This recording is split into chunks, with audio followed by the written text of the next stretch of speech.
Jackson Hastings' NRL career was put on hold after a late-night altercation with Daly Cherry Evans in 2018.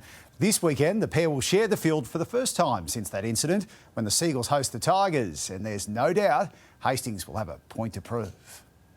It started with a late-night visit to this Gladstone club and resulted in Jackson Hastings being exiled from the NRL for 3 years, forced to rebuild his career in the Super League. Oh, look, I get that it was a situation at the time that got a bit of, publicity, so obviously you guys are doing your job, so you're going to reignite that stuff, but I can guarantee you ask him, you ask me, it's all fine. Like, there's nothing to worry about. We're not too concerned. DCE and Hastings were never good friends.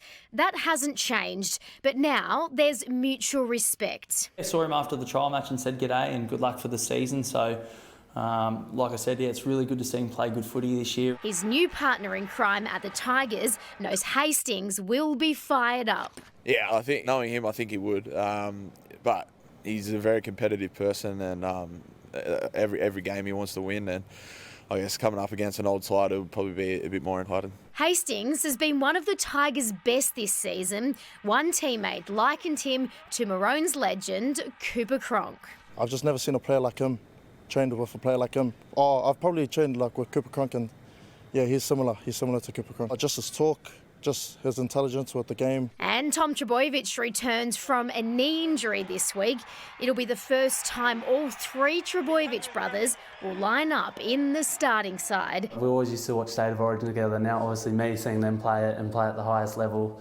And now, obviously, when they first would debut, I'd be watching them, so pumped for them. Now I'm playing with them. I still have to pinch myself. Emma Lawrence, 9 News.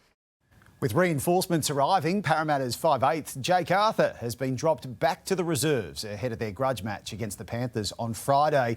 The Eels are emerging from their injury crisis, but say the criticism Arthur copped this week was directed at the wrong target.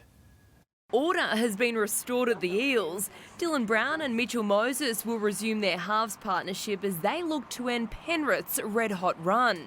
They're the best team in the comp, and they have been for the last 2 years pretty much, so there's no better test for us to get our footy back. With Tom Opacek making his return from a neck injury, Jake Arthur has been spared another week under the blowtorch.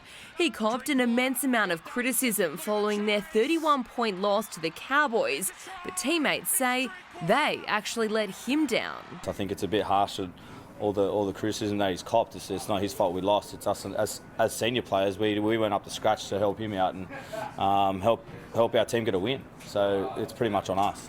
There's always people that are going to point their finger at someone, and unfortunately for us and our team, it was Jake, and we've let him down. It's not his fault that we lost that game on the weekend, and I thought he actually played pretty well. The Eels were shocked with the backlash the club received after moving Dylan Brown to centre and calling Arthur into the halves.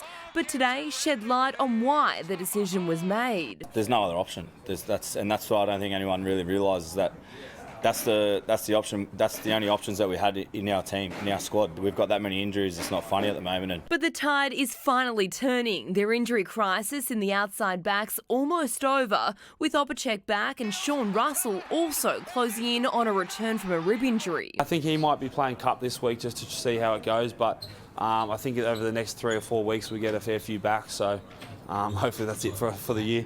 Danica Mason, 9 News.